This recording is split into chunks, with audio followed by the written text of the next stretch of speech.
hopefully you guys had a very happy new year and everything. And I do appreciate each and every one of the people that were with me for the last year. And hopefully we'll have a thorough amount of new people that come and join the crowd. I appreciate each and every one of the people who like and subscribe to the channel. So that means so much to me. Sorry about not being here last night. I was a little busy and had to stay up pretty late doing certain things, so I didn't get a chance to get on here like I planned on originally. So I just wanted to say thank you so much for that and being appreciative. And, I mean, I appreciate you guys out there as far as the metal family goes. So you know that I've had some difficulties with my stream, which I think, like I said, it might be the computer, not so much the internet itself. So I might have to do some changes. I don't know. So it's hard to say if I'll be on here later on or not. We'll see. Because if I do like a new system or set something else up, that it may be down for a little while. So we'll see what happens. I'm not sure if I'm going to do it right away or wait a little while. So wait and see what happens. Um, just so you know, while I'm on the topic, make sure you check this out. This is a QR code for somebody's website that actually needs your help. I've been trying to promote that because of the fact that, like I said before, I don't know where she's at in the operation and or not. She is a metal singer. She doesn't have, I say, the health insurance that everybody else, well, some people might have, might not have. So if you can help her out, that'd be great. I'm sure that each and every one of us have had those situations where we don't have some way of helping pay for major operations. So I wanted to help her out with that because I think that's one of those things I would do that for just about anybody on that one. Or at least let people know. So I'm gonna keep pushing that until I know for certain or whatever. Or eventually I might just end it because I figured it might help her. But basically, what it is, she's selling some artwork of her own, and as you buy the artwork, that money will help her pay for that and other expenses in her life. So I'm hoping that it'll get most of that, but I don't know. We'll see what happens. She's also just recently started a little booklet of coffee shop drawings where she actually travels on tour, and she always likes to drink some cup of joe, in the morning, probably sometime during the day, probably for the show, of course. And she doodles these drawings, and you can also buy some of those drawings yourself. But she also has a book of all those drawings, which actually I think that one of those pictures that's in the book is one that I actually have myself. I bought it from her a while back on her 45th birthday, and it was in Texas. And I thought, oh, this is so great. And so she had her birthday there, and yeah, it was really cool. It's kind of funny how I was in Texas not long ago, um, which was kind of a surprise. It's in Arlington, Texas, to watch Metallica, Pantera, and not Nine Inch Nails, Nine Ice Kills, Five Finger Death Punch. Who else? I'm trying to think who I'm missing. I know some other big band. I can't remember now what it is. Oh, Five Finger. I don't know. But anyway, no, was it Megadeth? No, it wasn't Megadeth, of course. Movie with Metallica. But anyway, because my son wanted to see it, and one of the things that was rather interesting, while I was there, I was posting some videos from my site while I was there, and I saw, some of the craziness after the show where there's a bunch of traffic and this, that, and the other, and I thought, man, it's like nuts. But anyway, and I got a lot of views with people was like curious about the traffic in Texas for that show because there was a lot of people there. But one of the things about it was there were certain individuals, I'm not going to mention their name, but They were there at the same time and posting that they were there out of all the other shows that they had going on, which is kind of an interesting thing that happened. I go, okay, what's the odds of that happening? Very rare, unless somebody's intentionally doing it, but which maybe I'm just kind of imagining it. Who knows? But out of any one of them, I've talked about that. I was planning on going to Arlington, Texas, long before the concert was even going on. So there's a possibility that someone might heard that and say, "Oh, I'm gonna go to Arlington," because of certain reasons, but other reasons too. I think I know why, but well, the main reason was to make it look like they're doing it to support somebody, but I'm not gonna get into all that. But anyway, so yeah, it was rather interesting. It was a lot of fun. So I'm hoping and I'm planning on seeing some other concerts here in Denver. Um, I'm planning on seeing hopefully Machine Head. I'm definitely going to see the Stones because a family member of mine wants to go. They're not really metal, but they are rock and roll. So it'd be kind of cool to see them after I don't know how many years. Well, never seen any of their shows before. It'd be kind of interesting to watch them perform live, which was not cheap either. Um, Blackbriar was another one, and I'm trying to think who else. I'd like to have seen more Obituary, but they've got a really big band there, and their tickets are not super expensive, but they're not super cheap either.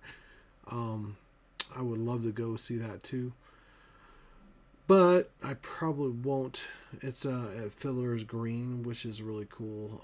It's a really awesome venue. I've been there before. But the only thing is, with the general admission, you have to kind of get there early. You have to get there right away so that we can get to the front, or else you kind of lose out on the opportunity of being there close to the front of the stadium, unless you got some really expensive seats, overly priced seats in the first couple rows that they actually kind of how you say block off, so to speak, for the VIP or whatever you want to call it, the front row seating that's specific for them. But anyway, that's some of the stuff I'm thinking about doing, thinking about going to. So we'll see.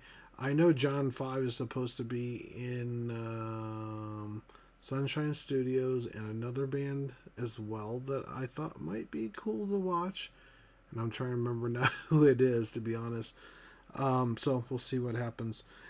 Um, I am going to be talking about some thrash metal bands again. I think I've already touched on this, and I might say the same bands again over and over again. But if it says it, if it's on the list, it's probably more likely true.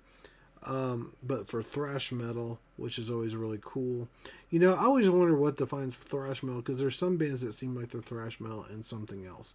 So, like Slayer here is on the list, and Exodus and some other ones. But um, what's rather interesting, I thought they were like maybe death metal on some of those, but I don't know. Maybe they're not. Maybe they're thrash. I'm not sure what defines. I kind of went over that a little bit on an earlier episode, what kind of defines it. But I mean, I really want to know which ones are which. So as I'm doing this list, you guys will actually learn something if you don't know, and you might also find some new bands that you actually might enjoy. So I think that would be really cool. So without further ado, let's get on with the list and talk about that. Now this one, I figures right off the bat, there's one that's kind of hard. It seems like it's really hard to pronounce, so it's probably more than likely Brazilian band or something like that. I'm assuming. Now I got my volume turned down. That figures. Angelina, I forgot how to pronounce it. Hold on here.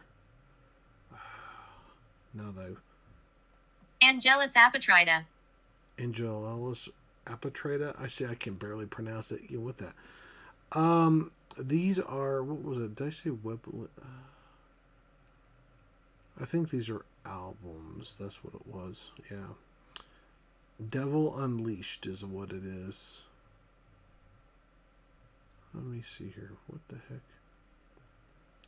Yeah, I hate that. Metal bands. I think those are their actual albums. Let me see here. What's the other one?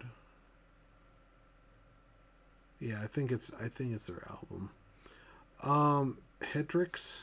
See, this is another one that's really hard. I want to make sure I say it right. Hyrax. Hyrax.